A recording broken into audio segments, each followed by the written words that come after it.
Okay, we're going to talk about mobility. So when you go to new places, how do you know where to go? That's a really good question. So if I was going to go to a new place where I was going to go for a long time, like if I moved to a new town, they have people that are called orientation and mobility instructors, and their job is to teach blind people how to navigate in their environment. So they teach us how to use our hearing to cross the street, how to listen to the traffic and know when to cross, and how to kind of make a map in our head so that we can get from one place to another. But technology is so amazing now. They have all these apps that blind people can use, and it gives you verbal directions as you're walking, kind of like Google Maps. Well, it's like they have GPS like when you walk now too. Yeah, like for anyone. It's not just us. It's not just for blind people, but they have apps that are specifically for blind people. Right. That But are I'm very just saying accessible. you can do. Oh yeah.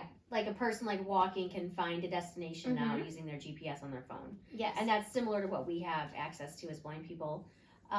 They also have a service called IRA where you can call and connect with an agent, and they can see through the camera on your phone, and you can hold your phone up and pan around, and they can tell you what's around you. So like if you're looking, like let's just say you're like traveling for us, like if I'm traveling for work or something, and I want to go to a specific restaurant, I'm only going to be in this area like once. I can call up this agent and have them read me the signs so I can find my destination while I'm walking. Is it scary to like cross the street or to be in an area where there's traffic? It's more scary now than it used to be because so many people are texting and driving and they're not paying attention. I just actually had a very good blind friend that got hit by a car. Someone texting and driving. Yeah. So. She's okay. Yeah. But it knocked her down. And she was crossing at the appropriate time and the person wasn't looking. But so, it is, when we were in college, things weren't as scary 20 years ago as they can be now. But that doesn't keep us from getting out and living our lives and traveling independently. Okay, lots of questions about stairs. Okay, no big deal. Going up and down stairs, have you ever fallen? How do you keep from falling? So I'm really lucky, and so is Sarah, that we have very good balance. We're very independent. We're very, when we were young, we were very athletic and active, and all of those things made it, like, we don't have any issues with stairs.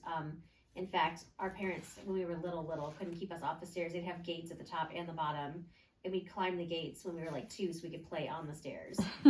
So stairs aren't an issue to us. I know to a lot of sighted people, the thought of like going downstairs when you can't see is very frightening, but to us it doesn't feel like a big deal because that's all we've ever known. Obviously, if I'm in a place that I've never been before, if there's like a railing, maybe I'll hold on to it just so I can also know how many stairs like are in the set of stairs, because I can use my hand to feel like the railing, like when it's going to level out, or when it's inclining, like going upstairs, or declining going down. I can feel that, and I can kind of judge like how long the stairs are, how many stairs there are. But it's really important if you ever make a friend who's blind and you're guiding them, you're doing sighted guide and they're holding your arm, you should always tell them if you're going to go up or down stairs or a curb. Yes, I taught my husband that when we were going to see a play in Michigan. I almost face planted up the stairs once, but it's fine. I survived. And so did he. My husband, we were just somewhere last weekend, and I'd never been there before, and it was very loud, and he wasn't thinking, and he hit a flight of stairs going down and forgot to tell me, and I was like, oh, and I had to like reach out and grab his arm with both hands, and he's like, what happened? I'm like, you didn't tell me there were stairs here, and I didn't have my dog with me at the time, because I had my cat with me, who we were getting microchipped, and so I did not bring my dog because my cat would have been very distressed. Have you ever been injured by bumping into things or falling into something? So when I was in first grade, I was on the playground with my friends, and I was running with my friend. I was holding onto her arm or her hand.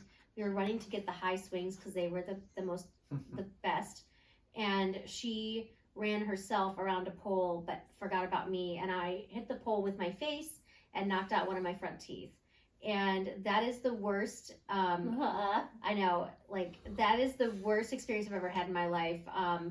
I've sort of brushed into objects and stuff since then. Things maybe like at head height that my dog can't always see, I've bumped into a couple times, but that was the worst. But never just like me being careless as a traveler. Mm-mm. It's always been like you know, guiding someone else guiding their Yeah. error, Yeah. or my dog was trying to guide me around something else and couldn't clear me and smashed me into a fire hydrant a couple years ago. That was very special. It was very painful. I got a pretty big bruise, but it wasn't his fault. He was trying to go around something else, and it just was too narrow. so it happens, but not as much as you would think. No, we're not always like falling and running into stuff and Skating down the stairs. no. All right, thanks. Yep.